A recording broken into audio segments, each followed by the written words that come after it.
on the answering machine, and I press the button, and it says, "Hello, my name is Sora, and my phone number is this." She leaves her number.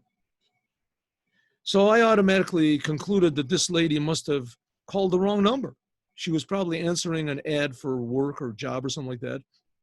And she called and left her phone number, but she made a mistake on the number, and she called us up. It's a yeshiva for young men. So I figured I'll be a nice guy. I called her back.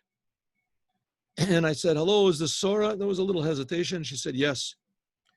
And so I said, "Well, this is the yeshiva in Kfar Chabad for young American men." She said, "Oh, this is Kfar Chabad, good." So I said, "No, but it's a yeshiva for young men." She said, "Oh, it's Kfar Chabad, that's good enough." She said, "I have a friend. Her name is Zahava. And Zahava, she wants to make an abortion. She says she has 3 children already, and financially she can't take it. She wants to make an abortion."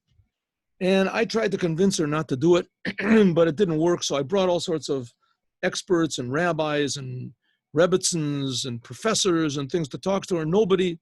They all spoke to her. Nobody, didn't work. She said the only thing that'll convince her not to make this abortion is if the Lubavitcher Rebbe calls her up and tells her not to do it. So I said, "Well, listen, I'm sure that the Lubavitcher Rebbe does not want her to make the abortion.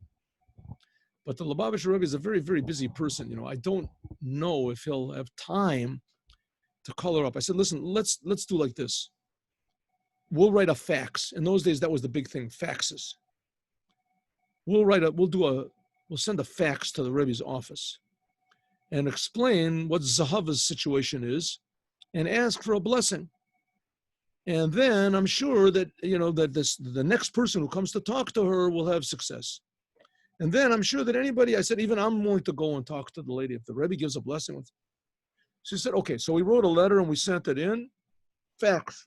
After a couple of hours, we get an answer back. And the answer is a couple of hours. Usually answers, they could take, who knows, weeks. After an hour, 2 hours, we get an answer back. Just now, somebody found the answers, by the way. They found the answers. They said, "Ha'im dibru ita velo itzlichu." Did really people speak to her and they didn't succeed? "I'll pray for her," Rebbe said. So without thinking too much, I called Sora back and I say, "Hello, Sora." "Yes." I said, "We got an answer from the Rebbe. The Rebbe said, did really professors speak to her and it didn't work?" I said, hello. She said, yes, I hear." I said, "The Rebbe's answer, did really people speak to her and it didn't work?"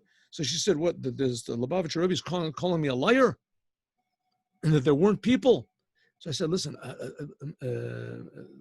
Mrs. Sora, I'm just reading what there's here. Maybe it means that they really talked to her. I'm starting to realize that maybe she's got a point here. The Rebbe is saying, did really people talk to her?" So I said, "I'm sorry, I'm just reading the letter." I said, "But it's an answer. The Rebbe said that she'll..." So the lady says, "Listen, I want to tell you something. There is no Sora. There's no Sora. I'm Zahava. And the fact is, nobody talked to me. There were no rabbis and no professors. Anybody's talked to me. So I have absolutely no idea how the Lubavitcher Rebbe could know a thing like that, sitting all the way in New York. But it's true. So you can tell him that because he answered me is that I'm not going to make the abortion, but I don't know where I'm going to get money from. I don't know where it's going to go." So I wrote down, I said, "Okay, I'll write it into the Rebbe." I wrote into the Rebbe that the lady decided she's not going to make the abortion and please pray for her. Another couple of hours later, got another answer back. And the answer said that it says in the Mishnah in Sanhedrin that a person who saves one Jewish life is saving the whole entire world. As you can tell Zahava that in the merit of her saving the one Jewish life, she has the merit of saving the entire world. And that merit will bring her parnasa, livelihood.